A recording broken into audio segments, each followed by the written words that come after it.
Emmanuel Macron qui hier a décidé de rendre le port du masque obligatoire dans tous les lieux clos. Oui, mais seulement à partir du 1er août. On est avec le docteur Benjamin Davido. Bonjour. Bonjour. Merci d'être avec nous dans ce studio. Vous êtes infectologue à l'hôpital Raymond Poincaré de Garches. Deux questions. Le rendre obligatoire, est-ce bien? Le 1er août, est-ce bien? Moi, le mot obligatoire, ça me gêne toujours un petit peu parce qu'il y a ce manque de pédagogie, paradoxalement. Maintenant, il fallait le rendre obligatoire parce qu'on arrive à un stade où l'épidémie repart et très clairement, les mesures actuelles ne suffisent plus. Le 1er août, je pense que cette date, elle est symbolique sur une période de latence, premièrement avec l'ouverture des soldes, pour pas que ça puisse entraver malheureusement le commerce qui a déjà fortement été touché suite au confinement, et deuxièmement pour laisser justement cette place à cette pédagogie. Moi, j'aurais souhaité que ça soit plutôt lundi prochain pour expliquer aux gens justement qu'on n'est pas dans la réprimande et dans le côté on va vous mettre une amende parce que vous ne portez pas le port du masque et que c'est un acte civique et citoyen. Mais est-ce qu'ils sont pas prêts, là, ça y est, les Français? Moi, je pense qu'en Est-ce qu'ils ont effet, encore besoin de 15 jours pour comprendre que le masque est utile? Moi, je pense qu'en effet, le plus vite le masque sera en vigueur, le plus vite on aura les effets escomptés, parce que tous les jours, malheureusement, la réalité, c'est qu'on se contamine et qu'on se contamine en ville. C'est un sujet extrêmement délicat, parce que aussi, comme vous le savez, les vacances ont démarré pour un certain nombre de gens. Il y a des gens qui sont partis d'ailleurs pour un certain nombre peut-être aussi sans masque, et qui n'avaient pas anticipé toutes ces transformations qui allaient se passer pendant l'été, parce qu'on pensait que l'été serait extrêmement calme et qu'il ne se passerait pas grand-chose. La réalité, c'est que le virus commence à recirculer, et que le plus tôt on démarrera le port du masque, au-delà même du fait qu'il est obligatoire, le plus tôt les gens se seront appropriés, le mieux ça sera pour la santé. Vous avez donc une réserve de principe sur le caractère imposé, obligatoire, mais sur le fond, vous êtes bien favorable à ce que tout le monde le porte tout le temps, dans tous les lieux clos? Oui, bien sûr. Moi-même, j'avais été sollicité par le Parisien lorsqu'il y a eu cette tribune pour le rendre obligatoire dans les espaces clos.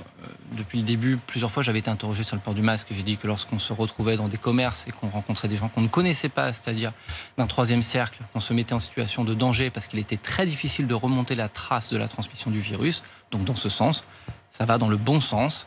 Il faut impérativement éviter de contaminer les gens. Et aujourd'hui, on sait qu'il y a 25% des gens qui sont positifs en PCR qui n'ont pas de symptômes.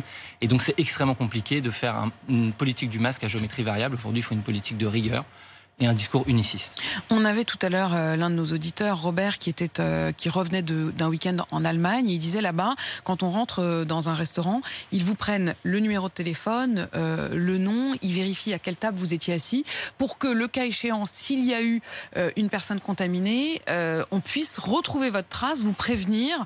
C'est à l'ancienne, c'est pas une application sur son téléphone, mais est-ce qu'on ne devrait pas carrément aller jusque-là aussi ici en France? C'est un système de traçage, ce que vous soulignez absolument. Moi, je suis navré qu'on ait tellement critiqué l'application Stop Covid pour des raisons liberticides, alors que la CNIL a montré que ça ne l'était pas.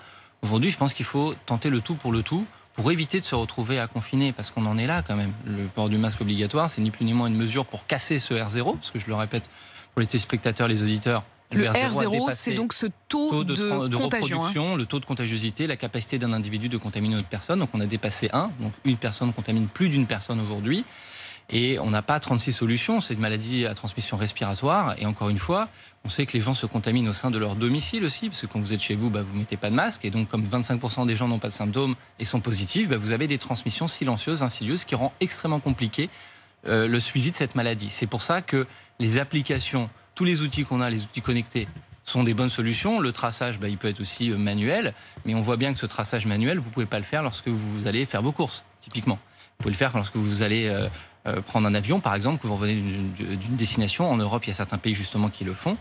Et encore une fois, le port du masque se substitue finalement en quelque sorte à ces enquêtes de traçage en limitant la transmission. Mais là encore, pourquoi attendre? Il y a quelques jours, on nous a annoncé qu'il y aurait désormais des tests à l'entrée sur le territoire français quand on vient de zone rouge, mais on ne sait pas véritablement quel jour ça va rentrer en application. Vous avez raison. Alors il y a une problématique aussi par rapport à ces dépistages. On m'a déjà interrogé dessus. Je pense que, encore une fois, la politique de santé, c'est la loi du tout ou rien, à l'image de ce masque obligatoire. C'est-à-dire que si on fait du dépistage pour les pays qui sont des pays à risque, et notamment aujourd'hui, c'est en Afrique noire et en Afrique du Nord qu'il y a une résurgence des cas et des cas importés qui arrivent directement malheureusement à l'hôpital, c'est-à-dire sur des formes sévères d'emblée, il faut être en mesure de dépister tous les passagers de l'avion. On ne peut pas dire on va dépister les 5 personnes qui se proposent d'être dépistées, puisqu'encore une fois... Ça ne doit pas être sur la base du volontariat. Non, puisque sur la base du volontariat, vous allez avoir que des cas qui sont symptomatiques et que donc on va rater de façon inhérente 25% des gens qui n'ont pas de symptômes.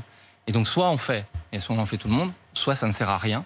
Et à ce moment-là, il faut être dépisté sur la base du volontariat en ville. Ça n'a plus de sens d'arriver sur l'aéroport. Sur cette question des tests, il y a quand même quelque chose qui est assez étonnant, c'est ce décalage entre la capacité de test, on nous avait promis 600 000 tests par jour, et la réalité qui est qu'en réalité, pas plus de 300 000 par jour.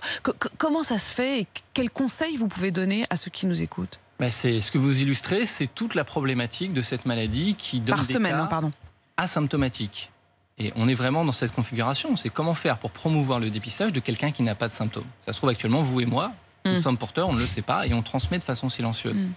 Et donc la seule solution, c'est d'aller au plus profond de la population, de faire comme ce qui s'est passé en Mayenne. Alors pour le coup, c'est pour d'autres raisons. C'est parce que justement, on avait pu suivre ce R0, dont d'ailleurs on ne parlait plus pendant 15 jours. Et je pense que ça a été une erreur.